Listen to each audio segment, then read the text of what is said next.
হরে কৃষ্ণা। সমস্ত ভক্তবৃন্দকে সশ্রদ্ধ প্রণাম। আমরা প্রথমে ভগবানকে স্মরণ করে নেব। ওং নমো ভগবতে বাসুদেবায়। ওং নমো ভগবতে বাসুদেবায়। ওং নমো ভগবতে বাসুদেবায়। ওং অজ্ঞানতিমিরান্ধস্য জ্ঞানাঞ্জনাশলাকয়া চক্ষুरुन्मीलितं येन तस्मै श्री गुरुभ्ये नमः। হরে কৃষ্ণা। তো আমরা প্রতিদিনের ন্যায় ভগবদ গীতা ভগবানের মুখনিসৃত বাণী। আর যখনই আমরা শ্রবণ করতে শুরু করি তখনই আমাদের মনের মধ্যে একটা উৎসাহ, একটা আশা, এবং অনেক ভক্তিভাব জন্ম নেয়, তাই তো? তো ভগবদ গীতা ভগবানের মুখনিসৃত বাণী কুরুক্ষেত্রের যুদ্ধক্ষেত্রে ভগবান অর্জুনকে এই পরম পবিত্র এবং সুখদায়ক এই জ্ঞান ও গোপনীয় জ্ঞান অর্জুনকে প্রদান করেছিলেন, এবং অর্জুন যখন এই জ্ঞান গ্রহণ করেছিলেন তখন সেই জ্ঞানকে সঞ্জয় তার দিব্য দৃষ্টি দ্বারা দর্শন করে সেটি ধৃতরাষ্ট্রকে শুনিয়েছিলেন। না, তো আমরা ব্যাসদেবের কৃপাতে আমরা এই জ্ঞানগুলি আমরা প্রাপ্ত করছি। কিভাবে? তিনি লিপিবদ্ধ করেছিলেন মহাভারতের মধ্যে। তো আমরা ভগবদ গীতা যখন শ্রবণ করি তখন আমাদের প্রথম শর্ত হচ্ছে গভীর শ্রদ্ধা সহকারে ভগবদ গীতাকে শ্রবণ করতে হবে, এবং প্রত্যেকটি শব্দ ভগবদ গীতায় যেটি লেখা আছে শ্লোকের মাধ্যমে সেগুলিকে আমাদের সত্য বলে গ্রহণ করতে হবে। আর গ্রহণ করতে হবে আমাদেরকে ভগবান কৃষ্ণ পরমেশ্বর ভগবান, আর তিনি সবকিছু নিয়ন্ত্রা, এটা আমাদেরকে জেনে নিতে হবে। ঈশ্বরঃ পরম কৃষ্ণ সচ্চিতানন্দ বিগ্রহ অনাদির আদি গোবিন্দ সর্বকারণ কারণম। এটা জেনে আমরা ভগবদ গীতার পঠন করব। তাহলে ভগবদ গীতা থেকে আমরা কি কি বিষয় জানতে পারি? আমরা পাঁচটি বিষয় সম্বন্ধে জানতে পারি। প্রথম চারটি বিষয় হচ্ছে ঈশ্বরের সরাসরি নিয়ন্ত্রণাধীন, এবং পঞ্চম বিষয়টি হচ্ছে যেখানে মনুষ্য সমাজের বা মনুষ্যের কাছে কিছুটা হলেও স্বাধীনতা আছে। পাঁচটি বিষয় কি কি? প্রথম বিষয়টি হচ্ছে ঈশ্বর, যিনি সমস্ত জগৎ সংসারের তিনি অধিকর্তা, তিনি সৃষ্টির কারণ, সবকিছু তিনি। আর তারপরে হচ্ছে জীব, জীব হচ্ছে ঈশ্বরের একটি ক্ষুদ্র অংশ। তারপর হচ্ছে প্রকৃতি, সেটিও ভগবানেরই বহিরঙ্গা শক্তির প্রকাশ। আর সময়, সেটি হচ্ছে ভগবানের বিশেষ প্রকাশ। তো তাহলে প্রথম চারটি ঈশ্বর, জীব, প্রকৃতি এবং সময়, চারটি ঈশ্বরের নিয়ন্ত্রণাধীন। পঞ্চম বিষয়টি হচ্ছে কর্ম, সেটিতে মনুষ্য বা মানুষের কিছুটা হলেও স্বাধীনতা আছে। স্বাধীনতা আছে কর্ম করবার, কিন্তু কর্মের ফল ভোগ করার জন্য তার অধিকার নেই। সেটি ঈশ্বরের কৃপায় যদি হয় সে ভোগ করতে পারে, কিন্তু সে সেটাকে ক্লেম করতে পারে না। ঠিক। তো আমরা এই কর্মই হচ্ছে মূল গোড়া আমাদেরকে এইভাবে এই জড়জগতের মধ্যে। এই জড়জগৎ কেন বলি? যে এই জগতের মধ্যে এটি ভগবানের বহিরঙ্গা শক্তির প্রকাশ, আর এখানে ভগবান যখন প্রাণ এর মধ্যে পৌঁছে দেয় তখনই এটি জীবিত হয়, অথবা মাটি, জল, বায়ু, অগ্নি, আকাশ দিয়ে এই আহ যে বহিরঙ্গা মানে পঞ্চভূত দিয়ে এই ভগবানের প্রকৃতি গঠিত। তো তাহলে এখানে এখানে যদি প্রাণ না দেওয়া হয় তাহলে প্রত্যেকটা বস্তুই জড়, ইভেন আমাদের শরীরটা পর্যন্ত একটি জড় শরীর। হ্যাঁ, এখানে যেহেতু প্রাণ আছে সেই জন্য আমাদের শরীর মধ্যে বিভিন্ন পরিবর্তন লক্ষ্য করি। যে কোনো জীবন্ত বস্তুর জন্য বা প্রাণীর জন্য ছয় ধরনের পরিবর্তন পরিলক্ষিত হয়। প্রথম হচ্ছে জন্ম, তারপরে বৃদ্ধি, তারপরে স্থিতাবস্থা, তারপরে প্রজনন, তারপরে ক্ষয় এবং শেষে মৃত্যু। তো এই ছটি অবস্থার মধ্যে দিয়ে যে কোনো জীবন্ত বস্তু যায়। একটি টেবিল আপনি তৈরি করলেন, তার জন্ম হলো, এবং টেবিলটিকে রেখে দিলেন, তার বৃদ্ধি হবে না, কিছুদিন পরে ক্ষয় হয়ে ধ্বংস হয়ে যাবে। তার মানে যেগুলো জড় বস্তু তাদের তিনটে করে স্টেজ আছে, আর কিন্তু যেগুলো জীবিত বস্তু তাদের ছটি করে স্টেজ আছে জীবনের মধ্যে। ঠিক।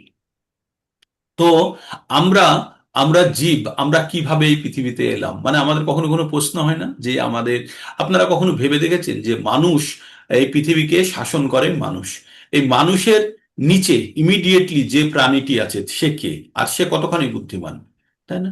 মনে হয় না যে মানুষ যদি 100 হয় তাহলে মানুষের পরবর্তী মানে মানুষের পার্সেন্টাইল বা মানুষের র্যাঙ্কিং যদি 1 হয়, তাহলে নেক্সট র্যাঙ্কিং 80 বা 82 থেকে শুরু হচ্ছে বাকি প্রাণীগুলো। তার মাঝখানে এগুলো সবই ফাঁকা, সবই মানুষ দিয়েই ভরে দেওয়া যাবে। তাই মানুষ এই জগতে সব থেকে বুদ্ধিমান প্রাণী।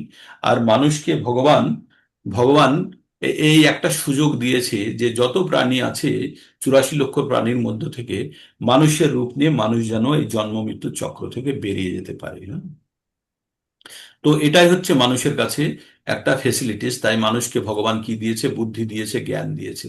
এই মানুষ প্রজাতির মধ্যেও কিন্তু দেব দেবতারা আসছে। যে 4 লক্ষ প্রজাতির মনুষ্য আমরা গুনি, তার মধ্যে দেব দেবতারাও আসে কিন্তু মানুষের শ্রেণীতে। হ্যাঁ, তো মানুষ আহ অধিক বুদ্ধিমান। তাই যখন মানুষ বুদ্ধিমান, মানুষ যখন বুদ্ধির প্রয়োগ করে তখনই পশুদের থেকে আলাদা করে দেখে।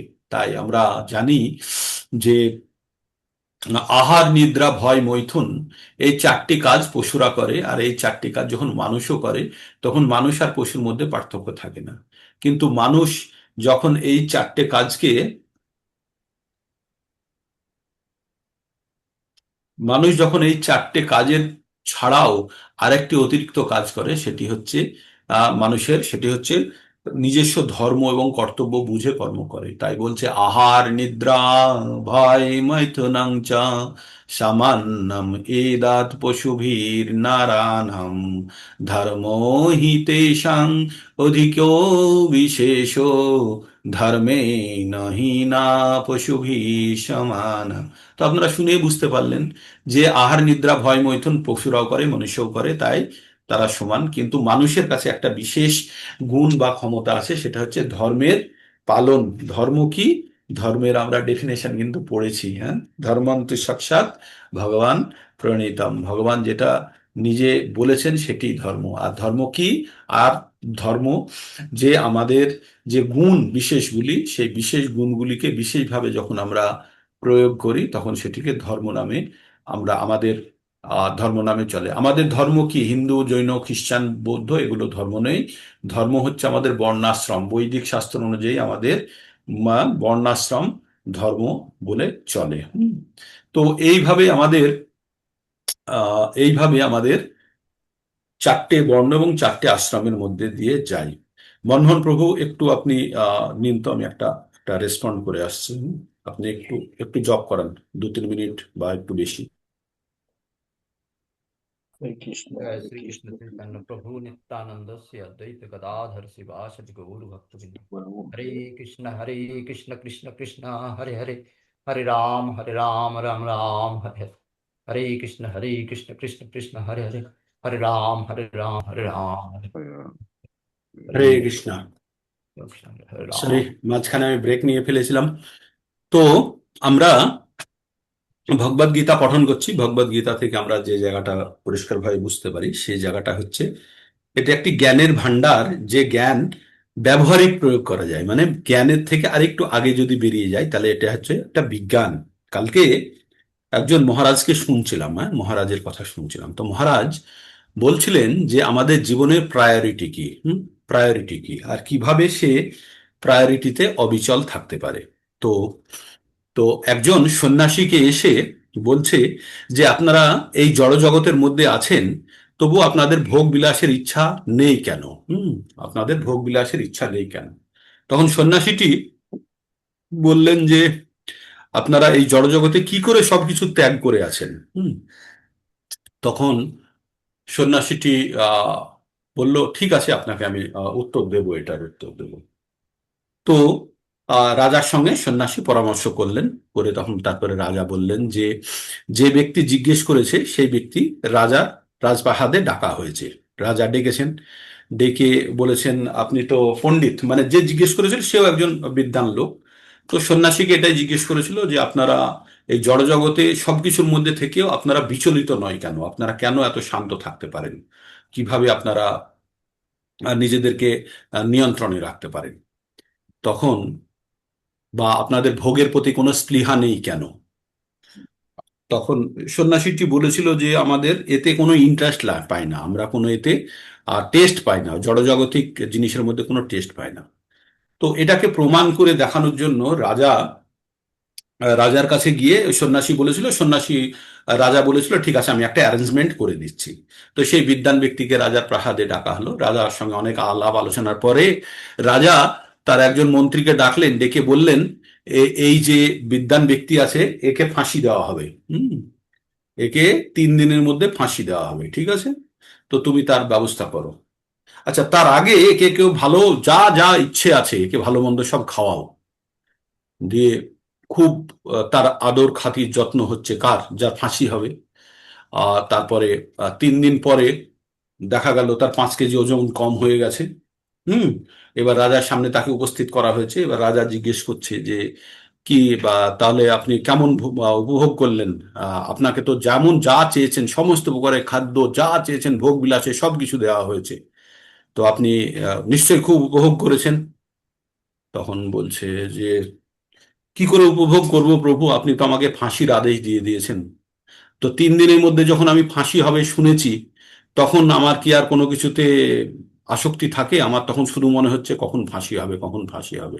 তাই আমি কোনো রকম বস্তু আমি ভোগ করতে পারিনি।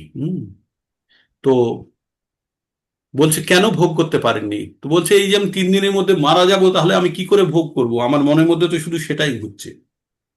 তো তাই আমি সব সময় আমি এই চিন্তাতেই মগ্ন ছিলাম যে আমার ফাঁসি হলে আমার সংসারে কি হবে, অমুক হবে তমুক হবে, এই বলে আমি কোনো জিনিস ভোগ করতে পারিনি। সন্ন্যাসী পাশেই বসেছিল। তখন রাজা ওই যে বিদ্বান ব্যক্তি যাকে ফাঁসি দিয়েছিলেন বললে, তোমাকে আমি ফাঁসি দিচ্ছি না, তোমাকে মুক্ত করে দিলাম, এবার তুমি শোনো সন্ন্যাসীর কাছ থেকে। সন্ন্যাসী বলল যে আমরা জানি আমাদের জীবনে আর কতক্ষণ সময় বাকি আছে। এই চেতনা আমার মধ্যে সবসময় কাজ করে যে সেই জন্য আমার জড়জাগতিক ভোগ বিলাসের প্রতি আমার কোনো আসক্তি নেই। আমি সবসময় বাকি সময়টি আমার জীবনের প্রকৃত উদ্দেশ্য সাধনের জন্য আমি ব্যস্ত। তাই আমি কখনোই ভোগ বিলাসের মধ্যে নিজেকে আবদ্ধ করতে পারি না। তো আমরা প্রত্যেকটা মানুষ যখন জানবো আমাদের জীবনের পরম উদ্দেশ্য কি, তখন আমাদের ভোগ বিলাসের মধ্যে আটকে থাকার প্রবণতা ধীরে ধীরে কিন্তু কম হয়ে যাবে। আমরা যখনই জানবো যে আমাদের ঘড়ির কাঁটা খুব দ্রুত ঘুরে যাচ্ছে, আর পরীক্ষিত মহারাজ গঙ্গার তীরে 7 দিন ভগবত কথা শুনেছিলেন, হ্যাঁ, ভাগবতমের কথা শুনেছিলেন। কার থেকে? সুখদেব গোস্বামীর থেকে।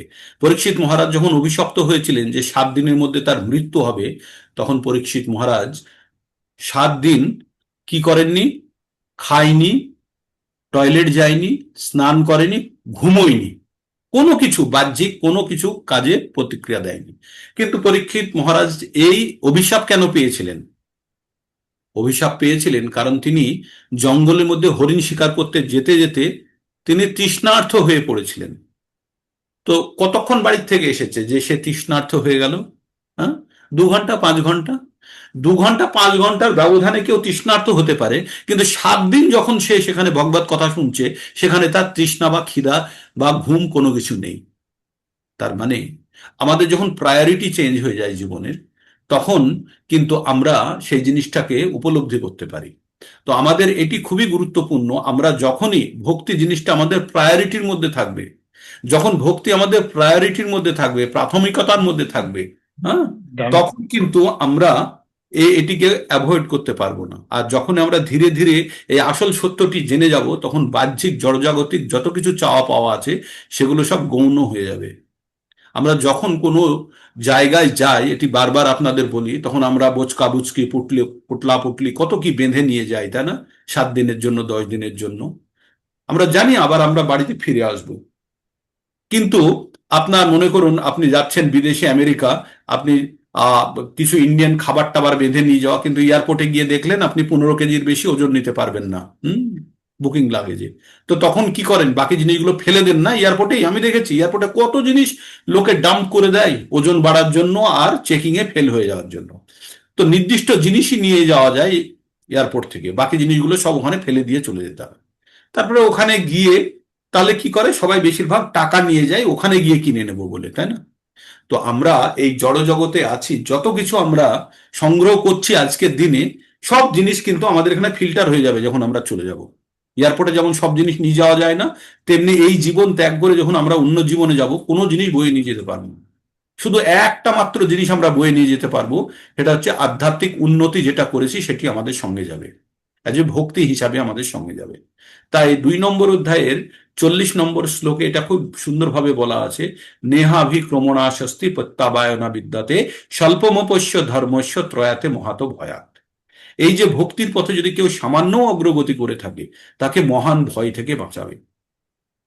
তো আমরা আমরা এই এই প্রোগ্রামের মাধ্যমে, আমরা এই অনুষ্ঠানটির মাধ্যমে, আমরা কেউ সন্ন্যাসী নই, সকলেই গৃহস্থ, কিন্তু আমরা ভক্তির পরাকাষ্ঠা কিভাবে হয় সেটিকে স্ট্যান্ডার্ড রেখে আমরা আমাদের নিজেদের স্তরকে উন্নত করার চেষ্টা করছি। এমন নাকি আমাদের যে ক্যাপাসিটি সেই অনুযায়ী স্ট্যান্ডার্ড সেট করছি না, স্ট্যান্ডার্ড অনুযায়ী আমাদের ক্যাপাসিটিকে আপলিফট করার চেষ্টা করছি। সেজন্য কোনো কম্প্রোমাইজ নেই কোয়ালিটিজে। করতে পারছি না সেটা আমার ডিমেরিট, কিন্তু আমি পাচ্ছি না বলে ওই ওই প্রিন্সিপালটাকে একটু লুজ করে দেবো, সেটা হবে না। তাই আমাদের 4টে প্রিন্সিপাল খুব শক্তভাবে আমাদের পালন করতে হয় এবং করি। একটা হচ্ছে আমিষ বর্জন, 2 হচ্ছে নেশা বর্জন, 3 হচ্ছে জুয়া লটারি ইত্যাদি বর্জন, আর 4 নম্বর হচ্ছে অবৈধ স্ত্রী সঙ্গ বা পুরুষ সঙ্গ বর্জন। এই 4টে নিয়ম কঠোরভাবে পালন করতে হবে। আর পঞ্চমটি হচ্ছে নিয়মিত ভগবানের জপ, যেটা আমরা 16 মালায় সীমাবদ্ধ করেছি। তো আমাদের এই 4টে নিয়ম এবং এই পঞ্চম নিয়মটি যখন আমরা কঠোরভাবে পালন করব, তখন কিন্তু আমাদের মধ্যে আমরা ধীরে ধীরে রাজসিক স্তর থেকে আহ গুণ থেকে আমরা শতগুণের দিকে যেতে পারবো, রজগুণের থেকে আমরা শতগুণের দিকে যেতে পারবো। আর শতগুণে গেলেই তখন ব্রাহ্মণের কোয়ালিটিগুলো তখন আমাদের মধ্যে পরিলক্ষিত হতে শুরু করবে। আর এই গুণগুলি যতক্ষণ না পর্যন্ত কারোর মধ্যে উৎপন্ন হচ্ছে, ততক্ষণ পর্যন্ত ভক্তির জন্য সে অগ্রগতি করতে পারবে না। তাই আমাদের প্রথম চেষ্টা হবে যে আমাদের তম রজ থেকে বেরিয়ে শতর দিকে গিয়ে শততে স্থিত হওয়া, আর সেখান থেকে আমাদের ব্রাহ্মণের গুণগুলো আমাদের সংগ্রহ করা বা আমাদের নিজেদের মধ্যে উৎপন্ন করা বা কনভার্ট করা। তারপরে আমরা দেখব, তখন আমাদের ভক্তির উন্নতি দেখতে পাবো। হ্যাঁ? তো এই এই জায়গাটাতে আমাদের খুব শক্ত হতে হবে যে কোনো কম্প্রোমাইজ নেই, আমাদের এটা পেতেই হবে। কোনটা? ভগবত ভক্তি আসতেই হবে। আপনারা প্রতিদিন 1 ঘন্টা 1.5 ঘন্টা করে সময় নষ্ট করেন, আপনারা জীবনে অনেক কিছু ত্যাগ করেছেন, আপনারা আমার মতো মূর্খের কথা শুনে আপনারা অনেক কিছু জীবনকে অ্যাডজাস্ট করতে শুরু করেছেন। যদিও কথাগুলো আমার নয়, আমি কথাগুলো আহ ভগবদ গীতার কথাগুলোই আপনাদের সামনে উপস্থাপন করি, কিন্তু এই মূর্খের মুখ দিয়েই বেরোই। তো তাতে আপনারা কখনো কখনো ভাবেন যে আমাদের এইগুলো করা উচিত, এবং এটি অত্যন্ত সত্য, এগুলো আমাদের করা উচিত। তাহলে আমরা যে এই যে প্রতিদিন 1 ঘন্টা 1.5 ঘন্টা করে সকালে আমরা আমাদের স্বাচ্ছন্দ্য ত্যাগ করে আমরা এই পথে এগোচ্ছি, তাহলে কি আমরা কি শুধুই এগোচ্ছি, না আমাদের কোনো আকর্ষণ আছে? আর এই পথে আমাদের কি প্রকৃত অর্থে আমাদের আরো শক্তভাবে সুন্দরভাবে যাওয়া উচিত? অবশ্যই উচিত। 1 মিনিট। হরে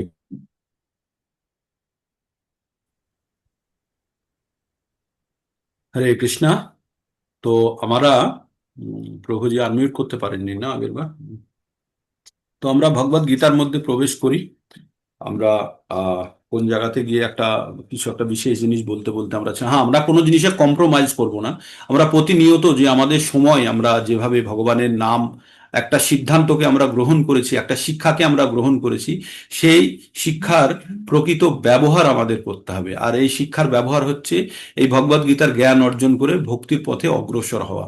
এখানে লুক ব্যাকের কোনো প্রশ্নই নেই, কারণ আমরা এমন একটি গ্রন্থ পড়ছি যে গ্রন্থটির সমালোচনার বাইরে।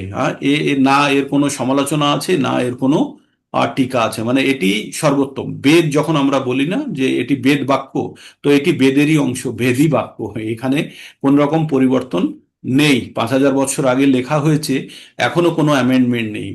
আর আমাদের সংবিধান 77 বছর হয়েছে, 135টি অ্যামেন্ডমেন্ট হয়ে গেছে। কিন্তু ভগবদ গীতা আমাদের কতদিন আগে লেখা হয়েছে? 5,000 বছর আগেও যদি ভাবি লেখা হয়েছে বা বলেছেন, তার কোনো পরিবর্তন নেই। প্রত্যেকটি শব্দ একইভাবে গ্রহণযোগ্য।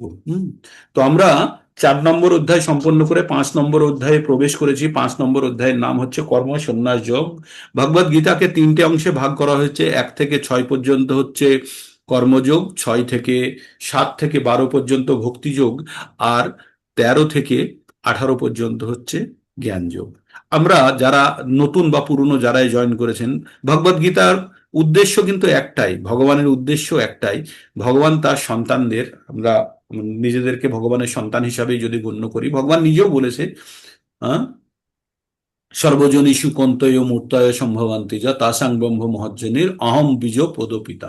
যদি আমাদের বীজ প্রদানকারী পিতা ভগবান হন, তাহলে আমরা সবাই ভগবানের সন্তান। তাই ভগবান বলছেন যে আমার আমার সন্তানদেরকে আমি আমার কাছে ফেরত চাই। হ্যাঁ, তাই ভগবান বারবার বলছেন ইয়ানো মায়ু পায়ন্তিতে, মানে আমার কাছে উপায়ন্তিতে, আমার কাছে যেন চলে আসতে পারে।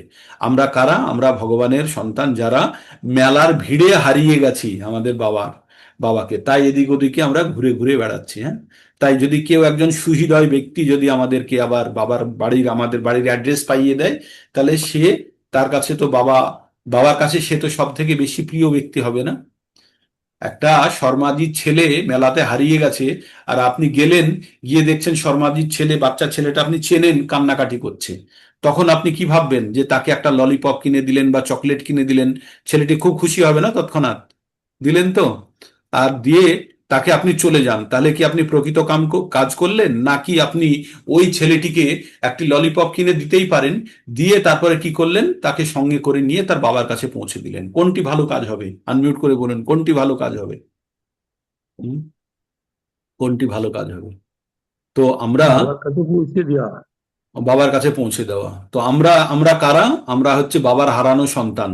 আর আমাদেরকে ঘরে পৌঁছানোর জন্য কে দায়িত্ব নিয়েছে? আমাদের গুরুজন, আমাদের গুরুরা দায়িত্ব নিয়েছেন। কাকে? প্রকৃত আমাদের পরিচয় জানিয়ে আমাদের কাছে বলেছে। আমরা এতদিন কি জানতাম? যে আরে जिंदगी को कितना दिन का जिंदगी है, आयश कर लो। अभी क्या पता चला हमको? ये जिंदगी कभी खत्म नहीं होने वाला है। হ্যাঁ, এই জন্ম মৃত্যু জরা ব্যাধির চক্র চলতেই থাকবে। আর জীবন মানে আমরা একটা অনন্ত যাত্রা করছি, তার মধ্যে এই জীবন ক্ষুদ্র একটি অংশ। কখনো পশু, কখনো পাখি, কখনো মানুষ, কখনো কীট পতঙ্গ, বিভিন্ন অবস্থার মধ্যে দিয়ে যাচ্ছি। আর এটি অবশ্যই কষ্টকর। এই জ্ঞান যখন আমরা পেয়ে গেছি, তখন পুনরায় আমরা কি মেলাতে হারাতে চাইবো? না আমাদের কেউ যদি বাড়ি পৌঁছে দিতে চায়, তার হাত ধরে আমরা বাড়িতে পৌঁছানোর চেষ্টা করব? তাই আমরা যেখান থেকে এসেছি, এটি আমাদের আলয় নয়, এটি হচ্ছে দুঃখালয়, অশাশ্বতম। এটি দুঃখ পাওয়ার জন্য, এটি একটি স্থায়ী জায়গা নয়। তো আমাদের জানতে হবে, স্কুলে যখন আমরা ভর্তি হই, তখন আমাদের জানতে হবে স্কুলে থাকার জন্য নয়, স্কুলে পড়াশোনা করার জন্য, দিয়ে স্কুল থেকে পাশ করার জন্য। তো এই পৃথিবীটা আমরা হোস্টেল ভেবে নিতে পারি। এই হোস্টেলে থেকে পড়াশোনা করে আমাদেরকে ফেরত চলে যেতে হবে কোথায়? আমাদের আসল ধামে। তো এটা কিভাবে সম্ভব? আমাদের এই জড় শরীরকে কর্মের মাধ্যমে, আমাদের আমাদের কাছে যেটি সব থেকে ফ্রিডম আছে, সেটি হচ্ছে কর্ম। আর কর্ম কি? যখন জীব প্রকৃতির সঙ্গে যখন আদান প্রদান করে, সেটিকে বলা হয় কর্ম। কর্ম তিন প্রকারের: সকর্ম, বিকর্ম আর অকর্ম। তো বিকর্ম এবং সকর্ম বন্ধনকারী, অকর্ম মুক্তির দ্বার। তো আমরা যখন, সেই জন্য আমরা যখন কর্মযোগের জ্ঞানযোগ পড়লাম, তখন ভগবান কি বললেন? যে আমাদের কোন কর্মটি করা উচিত, অকর্ম করা উচিত। অকর্ম মানে হচ্ছে যেটি ভগবানের উদ্দেশ্যে। তাহলে আমরা যে এই যে অফিসে যাই, আমরা যে ব্যাংকে যাই, স্কুলে যাই, বিভিন্ন জায়গায় কাজ করি, তাহলে সেটি ভগবানের উদ্দেশ্যে কিভাবে হলো? তাই না? আমাদের প্রশ্ন আসতেই পারে। সে তো আমার জীবন ধারণের জন্য করছি। ইয়েস, আমরা জীবন ধারণের জন্য করছি। কিন্তু এই জীবন ধারণটা কিসের জন্য করছি? যদি অন্তিম উদ্দেশ্য যদি আমাদের স্থির হয়ে যায়, তখন আমরা জানতে পারবো যে আমরা অন্তিম উদ্দেশ্য হচ্ছে আমাদের ভগবানের সেবা দেওয়া। যখনই আমরা জেনে যাব ভগবানের সেবা দেওয়ার জন্য আমরা আমাদের জীবনকে নির্ধারিত করেছি, তখন কিন্তু যে কোনো কর্মই আমাদের কিন্তু আর তখন বিকর্ম বা আমাদের সকাম কর্মের বন্ধনে আমাদের বাঁধতে পারবে না। তখন আমরা এটা অকর্ম শ্রেণীতে, আমরা কাজটিও করলাম, কিন্তু আমরা আমরা কোনো বন্ধনে বাঁধলাম না। মানে আমরা ভগবানকে প্রসাদ অর্পণ করে, ভোগ অর্পণ করে যখন আমরা গ্রহণ করছি প্রসাদ রূপে, তখন কিন্তু সেটি হচ্ছে পাপ শূন্য। আমরা 3 নম্বর অধ্যায়ে পড়িনি? আমরা পড়েছি তো, যে যজ্ঞ থেকে যে আমরা ফল পাই, তা যদি ভগবানকে অর্পণ না করে যদি নিজে গ্রহণ করি, তখন সেটাকে কি বলা হয়?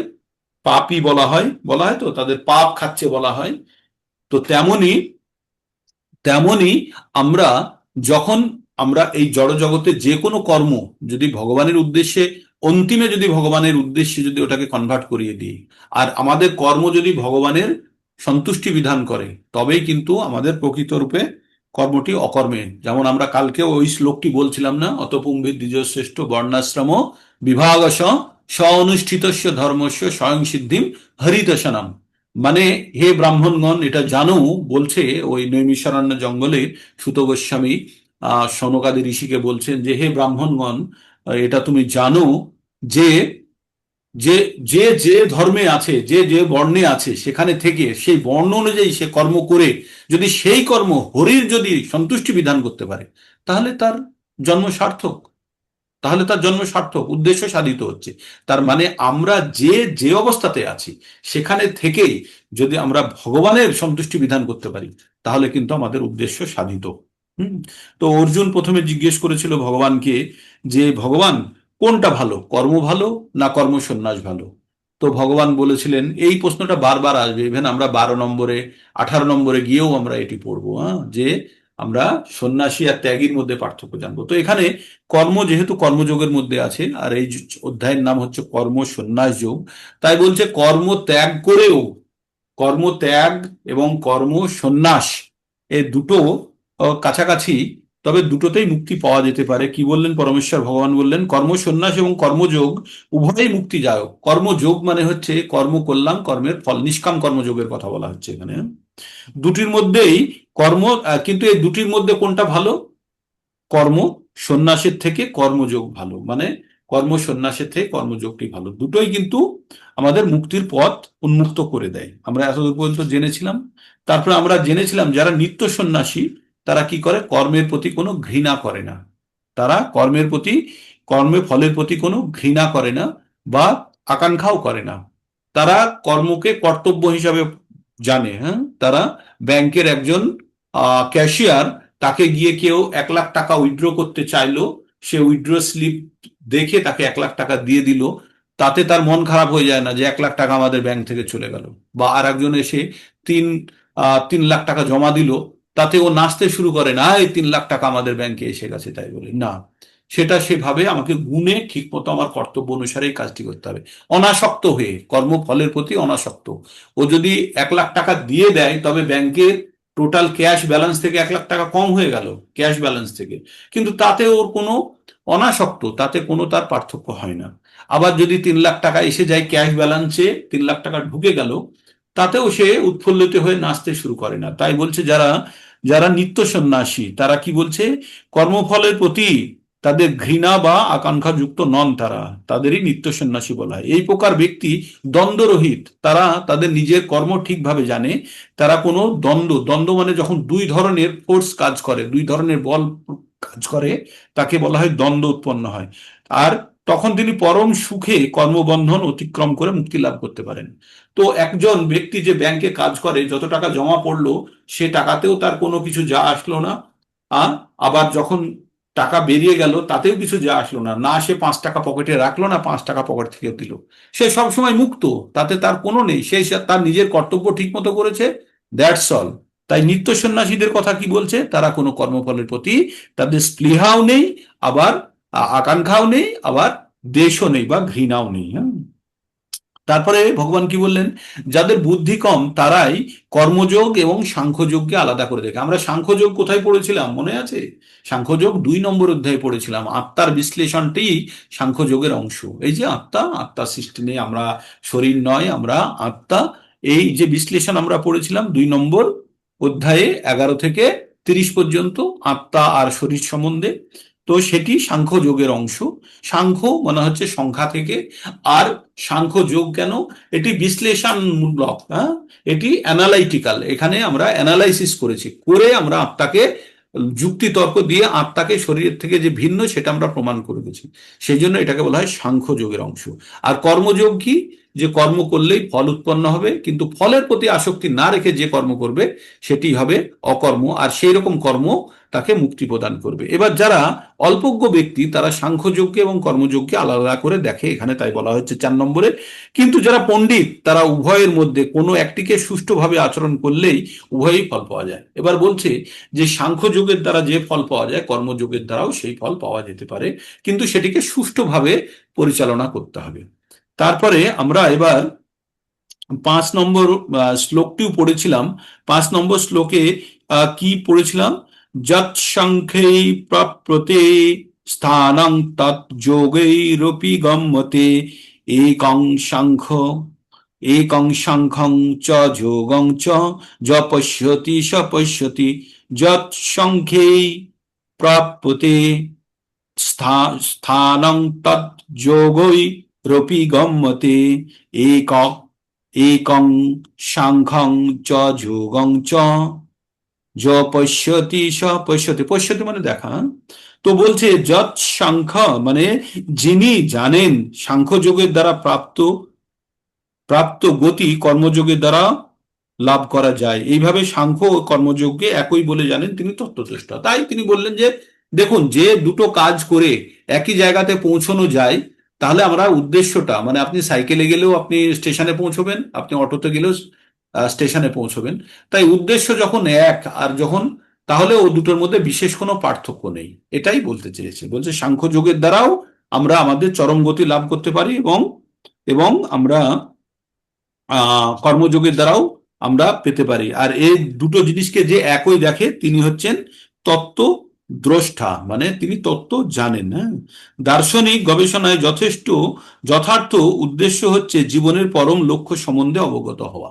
আমাদের জীবনের পরম লক্ষ্য কি? আপনাকে আনমিউট করে বলুন তো, আমাদের জীবনের পরম লক্ষ্য কি? কেউ বলুন আমাদের জীবনের পরম লক্ষ্য কি, আপনাদের মুখ থেকে শুনি, দেখি। গোল সেট, বলুন। ভগবত ধাম প্রভু, ভগবত ধাম। কেন? কারণ ওখানে গেলেই মুক্তি, আর পৃথিবীতে আসতে হবে না। জন্ম মৃত্যু জরা ব্যাধি থেকে মুক্তি পাবে। জন্ম মৃত্যু জরা ব্যাধি থেকে মুক্তি। আর আর কেউ? আর আমাদের কেউ? জীবনের পরম উদ্দেশ্য ভগবত প্রেম পাওয়া, ভগবত প্রেম পাওয়া। মানে শ্রী চরণে পাদপদ্মে। আর আর কেউ? আর কিছু? আর ভগবানের সান্নিধ্য লাভ করা। ভগবানের সান্নিধ্য লাভ করা। হম। আর আর কেউ? সবাই ঠিক বলছেন আপনারা। আর কেউ? ভগবানের সেবা করা। ভগবানের সেবা করা, ইয়েস। আর ভগবানের সেবা করা। বলুন নুপুর মাতাজি। প্রভু মুক্তি, প্রভু মুক্তি, মুক্তি, মুক্তি করা, ভগবানের চরণ সেবা লাভ করা, এটাই আমাদের উদ্দেশ্য। দাসত্ব গ্রহণ করা, মানুষের স্বরূপী কৃষ্ণের দাসত্ব গ্রহণ করা। কৃষ্ণের দাসত্ব গ্রহণ করা, ঠিক। আপনারা সবাই ঠিক বলেছেন, আপনারা সবাই ঠিক বলেছেন। আমাদের জীবনের পরম উদ্দেশ্য এক এক জনের এক এক রকম বলেছেন আপনারা। কেউ বলেছেন মুক্তি, কেউ বলেছেন ভগবান সেবা, কেউ বলেছেন ভগবানের চরণাশ্রয়, কেউ বলেছেন ধাম, প্রেমাভক্তি লাভ করা। ভগবানের প্রেমা ভক্তি লাভ করা। তার মানে আমরা যখন এক একটা ক্লাসে পড়ি আমাদের এক একটা উদ্দেশ্য থাকে, তাই না? যখন আমরা একটু আমাদের লেভেল চেঞ্জ হয়ে যায় তখন উদ্দেশ্যগুলো চেঞ্জ হয়ে যায়। আমরা প্রথমে পড়ছিলাম ভগবত জ্ঞান পাওয়ার জন্য, তার আগে কেউ কেউ এসেছিলেন একটু ডিপ্লোমার সার্টিফিকেট পাওয়ার জন্য, তাই না? তারপরে কি হলো, একটু ভগবত জ্ঞান প্রাপ্ত করলেন একটু অহংকারকে ফোলানোর জন্য। তারপরে জ্ঞান পেতে পেতে আপনাদের মনে হলো যে না, এই জিনিসটা তো আমাদের জানাই ছিল না, এর মধ্যে ভক্তি বলে কিছু একটা জিনিস আছে। হ্যাঁ, এর মধ্যে মুক্তি বলেও একটা কথা আছে, যে আমরা এই জন্ম মৃত্যুর চক্র থেকে বেরোবো। এই জন্ম মৃত্যুর চক্রের পরে হচ্ছে ভক্তি, আর ভক্তির পরাকাষ্ঠা আমরা আরো পরে জানবো, যখন আমরা জানবো যে ভক্তি জিনিসটা কি। ওই যে প্রভু বললেন প্রেমময়ী সেবা, ভগবানের প্রেমময়ী সেবা। তার মানে আমাদের আলটিমেট কি, আমরা ভগবানের চরণে, আমরা ওই নন্দ তনুজ কিঙ্করং পতিতাং মাং বিষমে ভব অম্বুধ কৃপায়া তব পদ পঙ্কজ স্থিত ধুলি সদৃশ্য বিচিন্তায়। হ্যাঁ, কি বলছে? আমি নন্দতনুজ কৃষ্ণের, আমি দাস, আমি এই ভবসাগরে পড়ে গেছি, আমি তোমার দ্বারা উদ্ধার হতে চাই, তোমার চরণে ধূলিকণা সম আমি যেন স্থান পাই। এটি হচ্ছে আমার প্রার্থনা। তো আমাদের চরম উদ্দেশ্য হচ্ছে ভগবত প্রেম পাওয়া। প্রভু বললেন একটু আগে, ভগবত প্রেম পাওয়া। আর ভগবান যেখানে রাখবে সেখানে, আমাদের কোনো ভগবত ধামে রাখুক, ভগবানের ধামের বাইরে রাখুক, নরকে রাখুক, কিন্তু যা যা মানে সান্নিধ্য চাই সেটি হচ্ছে ভগবান। ভগবান যদি সঙ্গে থাকে, যেখানে জাহান্নামেই নিয়ে যাক না, আমরা তার সঙ্গে যাব। আপনাদের বাড়িতে যদি কুকুর টুকুর পোষা থাকে, আপনি জানবেন, যাদের পেট আছে তারা জানবেন যে ওর মালিক, ও যে যে ওকে মেনটেন করে, সে যেখানেই যাক কিচ্ছু যা আসে না, সে আপনার সঙ্গে সঙ্গে চলে যাবে, সে যেমনই বিষম পরিস্থিতি। কারণ সে জানে আমি যার সঙ্গে যাচ্ছি তার প্রতি আমি ভরসা করতে পারি এবং সে আমাকে রক্ষা করবে। তো এই রকম যখন আমাদের ভাবনা চিন্তা, এইরকম যখন প্রেম উৎপন্ন হবে কার সঙ্গে? ভগবানের সঙ্গে। আর এই আমাদের ভগবানের প্রতি প্রেম আমাদের আপাত দৃষ্টিতে কিন্তু একমুখী, আপনাদের জানতে হবে। হয়তো কিছু আমরা রিটার্ন পাবো না এই মুহূর্তে, কিন্তু আমাদের জানতে হবে এটি একমুখী প্রেম। মানে অহৈতুকী অপ্রতিহত হতে হবে আমাদের প্রেম। তো তারপরে যখন আমরা তারপরে এটা কখন আমরা জানতে পারবো, ভগবান নিজে কিন্তু বলে রেখেছে যে যথা মাম প্রপদ্যন্তে তাংস তথৈব ভজামি অহম, যে যেভাবে আমার প্রতি ভক্তি দেখাবে আমি তার প্রতি, যে আমার যেমন ভজনা করে আমি তাকে সেইভাবে পুরস্কৃত করি বা তার আমি ভজনা করি। তার মানে আমরা যদি ভগবানের প্রতি প্রেম ব্যক্ত করি, ভগবানও আমাদের প্রতি ততখানি দেখাবে। এটা হচ্ছে বাই ডাইরেকশনাল, উভমুখী। হুম। তো তাই সেইটার উপরে ভরসা রেখে আমরা, ভগবত প্রেম আমাদের উদ্দেশ্য জীবনের। এখন আমাদের উদ্দেশ্য কি? কৃষ্ণ প্রেম পাওয়া। আর সেই প্রেম থেকে আমাদের, সেই প্রেমের মধ্যে যে আনন্দ আছে সেই আনন্দের মধ্যে আমাদের বিচরণ করা। আর সেখানে যেখানেই ভগবান রাখুক, আমাদের কিছুতেই কিছু যা আসে না। আর মুক্তি তখন গণ্য হয়ে যাবে, গৌণ হয়ে যাবে। হ্যাঁ, আমরা যখন ভগবত প্রেমের কথা বলবো তখন মুক্তি গৌণ হয়ে যাবে। এখন আমাদের মনে হচ্ছে মুক্তি জন্ম মৃত্যু জরা ব্যাধির, আমিও বলি প্রতিবার, কিন্তু যখন আর একটু আমরা উচ্চ শ্রেণীতে পড়বো তখন আমাদের জন্ম মৃত্যু জরা ব্যাধির ঊর্ধ্বেও, মুক্তিরও ঊর্ধ্বে হচ্ছে ভগবত প্রেম পাওয়া। অত্যন্ত দুর্লভ, অত্যন্ত দুর্লভ। হুম।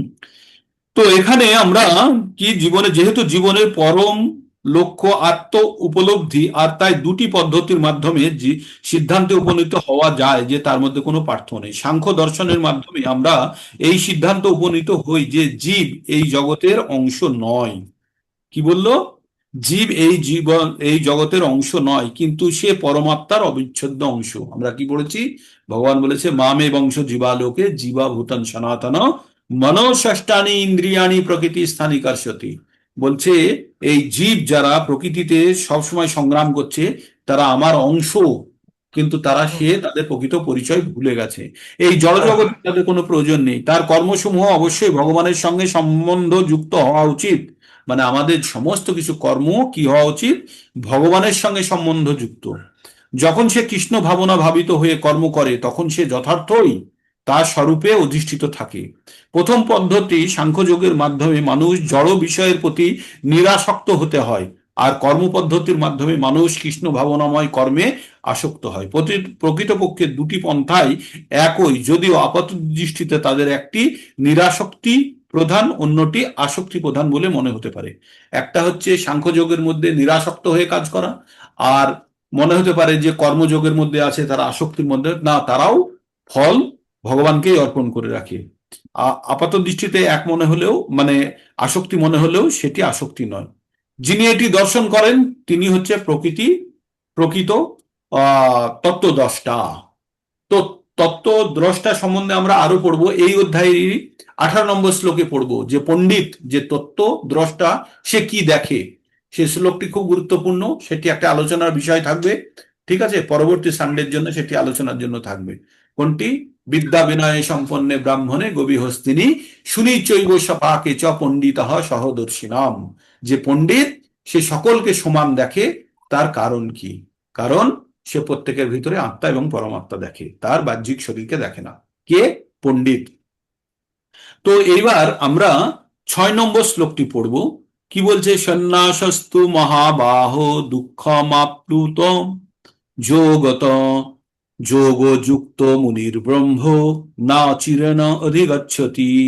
সন্ন্যাসস্তু মহাবাহ দুঃখম আপ্লুতম অজগত অজগত যোগযুক্ত মুনির ব্রহ্ম না না চিরেণ অধিগচ্ছতি। না চিরেণ মানে অচিরেণ। হে মহাবাহ, কর্মযোগ ব্যতীত কেবল কর্মত্যাগ রূপ সন্ন্যাস দুঃখজনক। এবার কিন্তু ওই জায়গাটায় চলে এসছে। এক হচ্ছে কর্মের ফল থেকে বাঁচার দুটো রাস্তা, কর্মের ফল থেকে বাঁচার দুটো রাস্তা। কর্মই ত্যাগ করে দিলাম, আর কি করলাম? কর্মের ফল ত্যাগ করলাম। এই কথাগুলো বারবার আসবে, সমগ্র ভগবদ গীতার মধ্যে আসবে। যারা কর্মকে ত্যাগ করেছে তারা সন্ন্যাসী, আর যারা কর্মের ফলকে ত্যাগ করেছে তাদেরকে বলা হয় ত্যাগী। তাহলে কে ভালো, সন্ন্যাসী না ত্যাগী? এখানে বলছে ত্যাগীরাই বেটার, কারণ তারা কর্ম করে, আর সন্ন্যাসীরা তারা কোনো ভৌতিক কর্মে তারা লিপ্ত নয়, তারা সম্পূর্ণরূপে আধ্যাত্মিক কর্মে লিপ্ত। তাই এখানে বলছে সন্ন্যাসী যারা হচ্ছে, কর্মযোগ ব্যতীত কেবল কর্মত্যাগ রূপ সন্ন্যাস দুঃখজনক, কিন্তু নিষ্কাম কর্মযোগে তুমি মুনি যুক্ত মুনি অচিরেই ব্রহ্মকে লাভ করেন।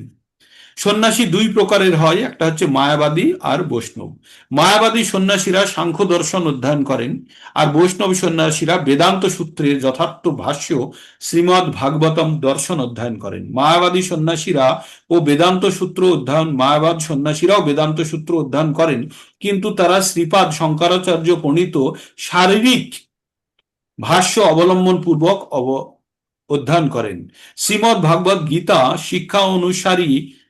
শিক্ষা অনুসরণকারী বৈষ্ণবরা পাঞ্চরাত্রিকী বিধিমতে ভক্তি মার্গে ভগবানের সেবা করেন। পাঞ্চরাত্রিকী কি? পাঞ্চরাত্রিকী মানে হচ্ছে, এটা হচ্ছে নারদ মুনির দেওয়া একটা নিয়ম। হ্যাঁ, নারদ মুনি এই পঞ্চরাত্রিকী যে আমাদের একটা বিধি, এটা একটা নিয়ম তিনি চালনা করেছিলেন, সেটি একটি গ্রন্থে আমাদের যেমন পঞ্জিকা আছে, পঞ্জিকার মতো পাঞ্চরাত্রিকী একটি নিয়মাবলী গ্রন্থ। হ্যাঁ, পাঞ্চরাত্রিকী বিধি মতে ভক্তিমার্গের ভগবানের সেবা করেন। তাই বৈষ্ণব সন্ন্যাসীরা চিন্ময় ভগবত শক্তির নানাবিধ কর্তব্যে নিয়োজিত থাকেন। বৈষ্ণব সন্ন্যাসীদের জড়জাগতিক কর্ম কর্তব্য পালনের কোনো প্রয়োজনীয়তা নেই। ওই যে প্রথমে গল্পটা বললাম, সন্ন্যাসী কেন জড়জগতের যে কোনো কর্মকাণ্ড থেকে সে বিচলিত হন না, বা কর্মকাণ্ডতে তার কোনো আসক্তি নেই, কারণ তিনি জানেন যে এই কর্মকাণ্ড তাকে তার পরম কষ্ট থেকে তাকে উদ্ধার করতে পারবে না। তার পরম জীবনের কষ্ট কি? যে তাকে মৃত্যুবরণ করতে হবে, তাই না? এই দেহ ত্যাগ করতে হবে। তাহলে আমরা যতই কর্মকাণ্ড করি, কোনো কর্মকাণ্ডই আমাদের মৃত্যু থেকে বাঁচাতে পারবে না। কিন্তু কিন্তু কিন্তু মৃত্যু ভয় থেকে বাঁচাতে পারবে যদি সে প্রকৃত জ্ঞান অর্জন করে সেই পথে কাজ করে। যেমন আমাদের বলেছিল না, ত্রয়াতে মহাতো ভয়াত, ভয়কে তো বাঁচাতে পারবে না, এই মৃত্যুকে তো বাঁচাতে পারবে না, কিন্তু মৃত্যু ভয় থেকে বাঁচাতে পারবে। ঠিক, তবুও তারপরে কি বলছে, কিন্তু তবুও ভগবানের সেবা করার জন্য নানা রকম কার্যকলাপের অনুষ্ঠান করে থাকেন। কিন্তু সাংখ্য ও বেদান্ত দর্শন অধ্যয়নকারী এবং মনোধর্ম পরায়ণ মায়াবাদী সন্ন্যাসীরা ভগবত ভক্তি আস্বাদন করতে পারে না। যেহেতু তাদের অধ্যয়ন অত্যন্ত শ্রম সাপেক্ষ, তাই ব্রহ্ম বিষয়ক মনোধর্ম প্রসিত জল্পনা কল্পনায় ক্লান্ত হয়ে তখন তারা শ্রীমৎ ভগবতের শরণাপন্ন হন। কিন্তু শ্রীমৎ ভগবতের যথার্থ মর্ম উপলব্ধি করতে না পারার ফলে তারা ক্লেশদায়ক হয়ে ওঠে। কৃত্রিম উপায়ে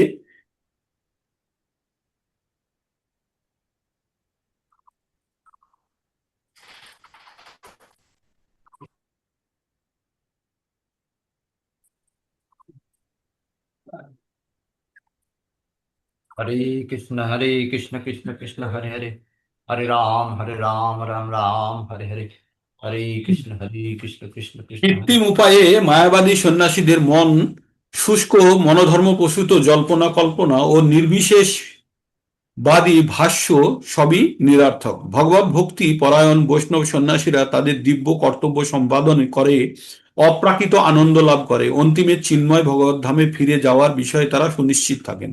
মায়াবাদী সন্ন্যাসীরা কখনো কখনো আত্মা উপলব্ধির মার্গ থেকে ভ্রষ্ট হয়ে সমাজ সেবা, পর উপকার ইত্যাদি প্রাকৃত কার্যকলাপে পুনরায় প্রবৃত্ত হন, মানে তারা ফেরত চলে আসে আবার, যা জড়জাগতিক কর্মবন্ধন ছাড়া আর কিছুই নয়। এভাবে আমরা দেখতে পাই যে যারা ভক্তি সহকারে ভগবান এর সেবা করে চলেছেন, শ্রীকৃষ্ণের সেবা করে চলেছেন, তারা ব্রহ্ম সম্বন্ধে মানসিক জল্পনাকারী সন্ন্যাসীদের থেকে অনেকটা উচ্চ মার্গে স্থিত। যদিও এই সমস্ত ব্রহ্মবাদী সন্ন্যাসীরাও বহু জন্মের ফলে কৃষ্ণ ভাবনামৃত লাভ করেন। তার মানে আমাদের আলটিমেট কি বলা হলো, আমরা সমাজের যে কোনো কর্মই করতে পারি, কোনো অসুবিধা নেই, কিন্তু কর্মটি যেন আমরা এই উদ্দেশ্যে না করি কি নিজেকে ফোলানোর উদ্দেশ্যে, এই আমি অনেক কিছু করলাম, এই জায়গা থেকে বেরিয়ে আমরা যখন এটাকে ভাববো যে তারা ভগবানের সন্তান, তাদের সেবা দেওয়া আমাদের পরম কর্তব্য। যে আমাদের সন্ন্যাসীরা সেদিন আমাদের আলোচনার মধ্যে চলে এসেছিল না, যে এই যে ইসকন বা ভারত সেবাশ্রম বা রামকৃষ্ণ মিশন যখন বন্যা বা করোনা হয়েছিল, আপনারা জানলে অবাক হয়ে যাবেন, 6,000 পেশেন্টের জন্য অস্থায়ী হসপিটাল তৈরি করে দিয়েছিল ইসকন। আর কি করেছিল, 70 লক্ষ খাবার বিতরণ করেছে। ইভেন উঁচু উঁচু বিল্ডিং এ খাবার পৌঁছানোর জন্য ড্রোন এটা যেটা আছে সেটা পর্যন্ত ব্যবহার করেছিল। যেখানে ঝড় বৃষ্টি, যে কোনো ডিজাস্টার হলেই কি হয়, আপনি দেখবেন ভারত সেবাশ্রমের ব্যানার লাগানো আছে, রামকৃষ্ণ মিশনের ব্যানার লাগানো আছে, ইসকনের ব্যানার লাগানো আছে, ব্যানারের আন্ডারে তারা কারণ তারা একটা সংঘবদ্ধভাবে এই কাজটিকে তারা পরিচালনা করতে চায়। তো এই কাজগুলি কিন্তু জড়জাগতিক কার্য নয়। এই জড়জাগতিক কার্য হচ্ছে ওই মানুষগুলোকে সেবা প্রদান করে তাদেরকে এই জানানো যে এই অর্গানাইজেশন শুধুই ঘরে বসে ভগবানের নাম করেই তারা শান্ত থাকে না, এই মানব সমাজকে তারা চালনা করার জন্য বুদ্ধি দেয়, প্রয়োজনে সাহায্য অর্পণ করে। এই হচ্ছে সন্ন্যাসীদের ত্যাগ। আমরা কখনো কখনো সন্ন্যাসীদের ত্যাগকে আমরা খুব ছোটভাবে মাপি, না? অনেকে ভাবে যে আরে এরা কোনো কাজ করে না, অন্যের উপরে বোঝা, যেটা আমাদের সাধারণত সকলে প্রশ্ন করে। কিন্তু তাদের ত্যাগের মর্ম যদি বোঝা যায়, প্রভু বলছিলেন যে ওই গৌরাঙ্গ দাস প্রভু, রাধেশ্যাম প্রভু, গৌরাঙ্গ দাস প্রভুর ব্যাচমেট হচ্ছে সুন্দর পিচাই, গৌরাঙ্গ দাস প্রভুর এ খড়গপুর আইআইটি আর ও হচ্ছে বোম্বে আইআইটি, একই ব্যাচের, একই দুজন, দুই জগতের সেরা। হ্যাঁ, কেউ ভগবান নিজের জগতের জনসাধারণের সেবায় ব্যস্ত বা নিজের উন্নতির জন্য ব্যস্ত, আর একজন হচ্ছে জনসাধারণের আধ্যাত্মিক উন্নতির জন্য ব্যস্ত। তাই দেখবেন যারা মহারাজ বা যারা বড় বড় উচ্চ পদে আছে তারা অনেক শিক্ষিত, তারা প্রকৃত অর্থে পুরো জ্ঞান নিয়ে বসে আছে, আর তারা জেনে গেছে, তারা খুব সহজেই বুঝে গেছে যে এই জড়জাগতিক আমাদের চাওয়া পাওয়া খুব ক্ষণিকের, আর এটি অস্থায়ী। কিন্তু স্থায়ী যদি আমাদের কিছু প্রাপ্ত করতে হয় তখন কিন্তু আমাদের আমাদের ভগবানের সেবা করতে হবে। এবার এই যে জীব জ্ঞানে শিব পূজা, হ্যাঁ, শিব জ্ঞানে জীব পূজা আমরা বলি, তো তো তাই ভগবানের যদি সন্তান হয় তাহলে ভগবানের সন্তানের সেবা করে তাকে যদি সেবাটা উদ্দেশ্য হচ্ছে তার জীবন বাঁচানোর জন্য, কিন্তু পরম উদ্দেশ্য হচ্ছে সেই সেবার মাধ্যমে তার মনে যদি সামান্য ভগবানের প্রতি যদি আসক্তি জন্মায়, সেটা হবে চরম উদ্দেশ্য সাধিত। আপনার বন্যাতে গেলেন, লোক ডুবে যাচ্ছে, সেখানে আপনারা খাবার দিয়ে তাদেরকে বাঁচিয়ে দিলেন, কিন্তু তাদের মনের মধ্যে যদি সামান্য একটা ইমপ্রেশন তৈরি হয় যে না, এরা ভগবানের জন্য কাজ করে এবং আমাদের জন্যও করছে, তাহলে আমাদেরও কিছু করা উচিত, এই ভাবনা চিন্তা যদি একবারও কারোর মনে আসে, তাহলে সেখানে উদ্দেশ্যটা আরো চরমভাবে সাধিত হলো। আর আমরা তো সামাজিক জীব হিসাবে আমাদের কিছু কর্তব্য থাকেই, যখন যার প্রয়োজন তখন আমরা যদি সেবা করতে পারি, কিন্তু এই সেবাটি নিজেকে ফোলানোর জন্য নয়, সেবাটি হতে হবে যে আমরা ভগবানের অংশ, আর ভগবান আমাদেরকে কিছু শক্তি সম্পন্ন করেছে যে যাতে আমরা অন্যকে সেবা দিতে পারি। তো আমরা যদি এইভাবে ভাবনা চিন্তা করতে পারি তাহলে সন্ন্যাসীদের প্রতি আমাদের আরো সম্মান বা আমাদের দৃষ্টিকোণ পাল্টে যাবে, তাদের প্রতি শ্রদ্ধারও বেড়ে যাবে, আর বাড়াই উচিত। তাদের ত্যাগের প্রতি আমাদের প্রত্যেকটা মুহূর্তে কৃতজ্ঞতা ব্যক্ত করা উচিত। তারপরে কি বলছে এখানে, যোগযুক্ত বিশুদ্ধাত্মা বিজিতাত্মা জিতেন্দ্রিয় সর্বভূতাত্মা কুর্বান্নপি না লিপ্পতে। যোগযুক্ত বিশুদ্ধাত্মা বিজিতাত্মা জিতেন্দ্রিয় সর্বভূতাত্মা কুর্বান্নপি না লিপ্পতে। লিপ্পতে মানে লেগে যাওয়া বা যুক্ত হওয়া, আর কুর্বান্নপি মানে কর্ম করেও। তো কি বলছে, যোগযুক্ত বিশুদ্ধ আত্মা, যারা পবিত্র আত্মা, নিজেকে নিষ্কাম কর্মযোগে যুক্ত আর বিশুদ্ধ বুদ্ধি সম্পন্ন, আত্মসংযত, জিতেন্দ্রিয়, যারা ইন্দ্রিয়কে জয় করেছে, আত্মা সকলের প্রিয়, তারা অন্য সকলেও তার প্রিয়। তিনি সমস্ত কর্ম করেও কর্মে লিপ্ত হন না, মানে সমস্ত ধরনের কাজ করছে কিন্তু সেই কাজে তার কোনো কর্তব্য হিসাবে করছে, তাই কাজের প্রতি আসক্তি বা ফলের প্রতি তার কোনো আসক্তি নেই। তাই বলছে নিষ্কাম কর্মযোগের কথা বলেছে প্রথমে। নিষ্কাম কর্মযোগ বলা মানেই আমাদের ফলের প্রতি আসক্তি রহিত ভাবে কৃষ্ণ ভাবনা ভাবিত হয়ে যিনি মুক্তির পথে এগিয়ে চলেছেন, তিনি প্রতিটি জীবের অত্যন্ত প্রিয়। কে? যে কৃষ্ণ ভাবনায় ভাবিত হয়ে যিনি মুক্তির পথে এগিয়ে চলেছেন, তিনি প্রতিটি জীবের অত্যন্ত প্রিয় এবং প্রতিটি জীবই তার কাছে প্রিয়। কৃষ্ণ ভাবামৃত লাভ করার ফলে এটি হয়ে থাকে। এই প্রকার ব্যক্তি কোনো জীবকেই শ্রীকৃষ্ণের থেকে ভিন্ন রূপে দেখেন না। ঠিক যেমন একটি গাছের পাতা ডালপালা গাছটির থেকে ভিন্ন নয়, তেমনি খুব ভালোভাবে জানেন গাছের গোড়ায় জল দিলে সমস্ত পাতা এবং ডালগুলিকে জল দেওয়া হয়, অথবা উদরকে খাদ্য দিলেই দেহে স্বাভাবিকভাবেই শক্তি সঞ্চারিত হয়। এইভাবেই কৃষ্ণ ভাবনার কার্যকলাপে নিয়োজিত থাকার মাধ্যমে তিনি সকলের দাসত্ব করে চলেছেন।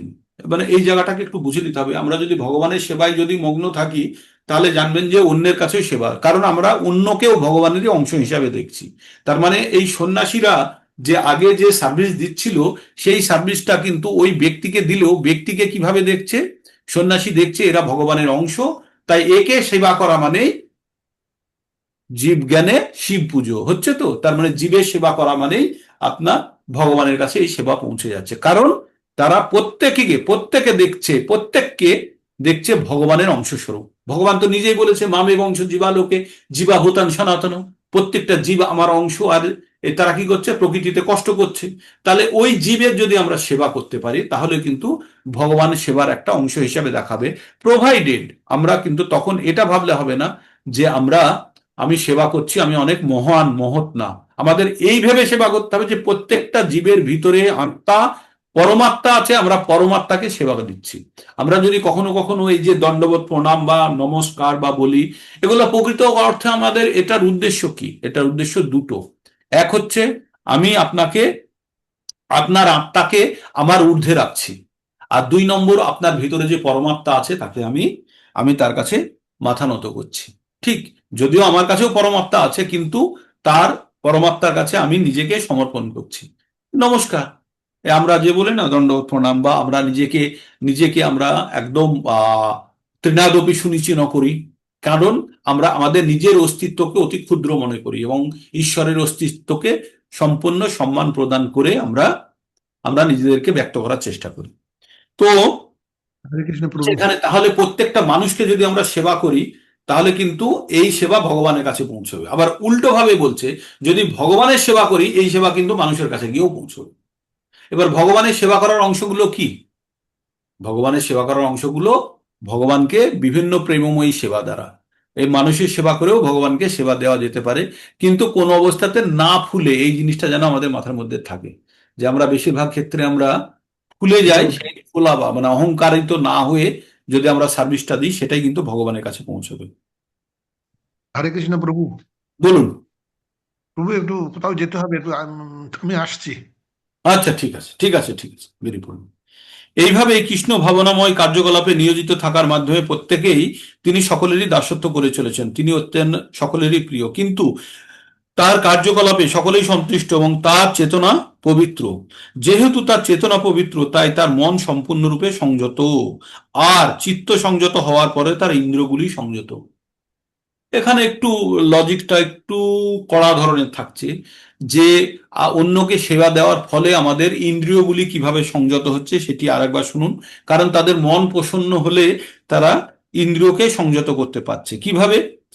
বলছে এইভাবে কৃষ্ণ ভাবনাময় কার্যকলাপে নিয়োজিত থাকার মাধ্যমে তিনি সকলের দাসত্ব করে চলেছেন, আর তাই তিনি অত্যন্ত সকলের প্রিয়। যেহেতু তার কার্যকলাপে সকলেই সন্তুষ্ট তাই তার চেতনা পবিত্র। মানে আমাদের ইন্দ্রিয় সমূহগুলোকে নিয়ন্ত্রণ করতে গেলে আমাদের কি লাগবে? চেতনাকে পবিত্র হতে হবে। যেহেতু তার চেতনা পবিত্র তাই তার মন সম্পূর্ণরূপে সংযত, আর তার চিত্ত সংযত হওয়ার ফলে তার ইন্দ্রিয়গুলি সংযত। তার মন সর্বদাই ভগবান শ্রীকৃষ্ণের চরণে নিবদ্ধ। শ্রীকৃষ্ণকে বিস্মৃত হওয়ার কোনো সম্ভাবনা থাকে না। বিস্মৃত মানে ভুলে যাওয়ার। তার ইন্দ্রিয়গুলি কৃষ্ণ সেবা ব্যতীত আর কোনো কার্যকলাপে নিযুক্ত হওয়ার সম্ভাবনা থাকে না।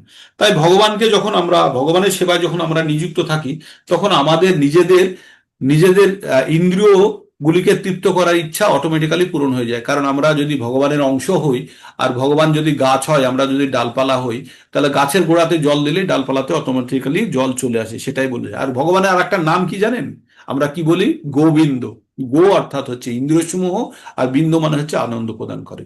তাহলে আমাদের ইন্দ্রিয় সমূহকে যে আনন্দ প্রদান করে তার নাম হচ্ছে গোবিন্দ। তাই ভগবানের সেবার মাধ্যমে যদি কেউ আনন্দ পেতে শুরু করে, তাহলে জড়জগতিক চাওয়া পাওয়াগুলো তার এমনিতেই শেষ হয়ে যায়।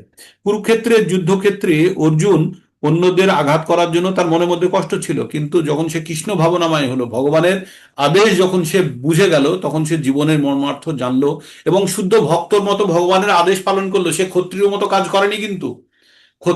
কাজ করেনি, তার মধ্যে কিছু ক্যাপাসিটি আছে, সেই ক্যাপাসিটিটাকে ব্যবহার করেছে, কিন্তু সে আসলে ভক্ত হিসাবেই সে যুদ্ধে ব্রতী হয়ে যুদ্ধ করেছে। ঠিক আছে, তো এখানে কি লেখা? তাই কুরুক্ষেত্রের যুদ্ধক্ষেত্রে অর্জুন প্রকৃতপক্ষে যুদ্ধ করেছিলেন না, সম্পূর্ণভাবে তিনি কৃষ্ণ ভাবনাময় হয়ে শ্রীকৃষ্ণের আদেশ পালন করেছিলেন মাত্র। এই ধরনের ভগবত ভক্ত কোনো অবস্থাতেই কর্মের বন্ধনে আবদ্ধ হন না। এখানেই থাক, তারপরে আমরা 8, 9, 10, 11 পড়তে থাকবে। আজকে এগোলো না, তবুও এই জায়গাটা একটু নিরস খটোমটো টাইপের কর্মসন্ন্যাস, বারবার একই কথা শুনবেন, ইন্দ্রিয় সংযোগ, ফলে আসক্তি রহিত, এই কথাগুলি থাকবেন, এগুলোই বারবার আমাদের মাথার মধ্যে এমবেড করতে হবে। তো কালকের জন্য রইলো, আজকে এখানে বিরাম নিই, দেরি হয়ে গেল। আর আপনারা যারা ক্যামেরা অন করবেন করুন। দিলীপ প্রভু চলে গেলেন, কাজের জন্য একটু দেরি করেই ফেলি আমি প্রতিদিন। এই 6 নম্বর পর্যন্ত আপনাদের একটু নিরস নিরসই যাবে, হ্যাঁ। ওই হয়তো কোনোদিন ভালো লাগবে, কোনোদিন ভালো লাগবে না। তো একটু মানসিক প্রস্তুতি নিয়ে থাকতে হবে। গল্পের ছলে ছোট ছোট করে এগোনো যায় যতখানি। হরে কৃষ্ণ। হরে কৃষ্ণ। আর কারো কিছু যদি বলার থাকে বলতে পারেন, অথবা এখানে শেষ করবো। হরে কৃষ্ণ। হরে কৃষ্ণ, হরে কৃষ্ণ। প্রভু তাহলে রবিবারের কাজ কি ওই 18 শ্লোকটা? না না, রোববারের না, রোববারের জন্য অন্য দিয়েছি, 39 নম্বর দিয়েছি। 4 নম্বরের 39 নম্বর, হ্যাঁ। শ্রদ্ধাবান লভতে জ্ঞানং তৎপর সংজিতেন্দ্রিয়, কি আছে জানো? শ্রদ্ধাবান ভাবান লভ্যতে জ্ঞানম তৎপর জিতেন্দ্রিয় জ্ঞানম লব্ধত্ত পরম শান্তিম অপারেণ সামনে, তারপরে কি আছে? শান্তি অধীরেণ অধিগচ্ছতি, হ্যাঁ, অচিরেণ অধিগচ্ছতি। শ্রদ্ধাবান লভতে জ্ঞানং তৎপরঃ সংজিতেন্দ্রিয়ঃ জ্ঞানম লব্ধা পরম শান্তিম অচিরেণ অধিগচ্ছতি। কি বলছে?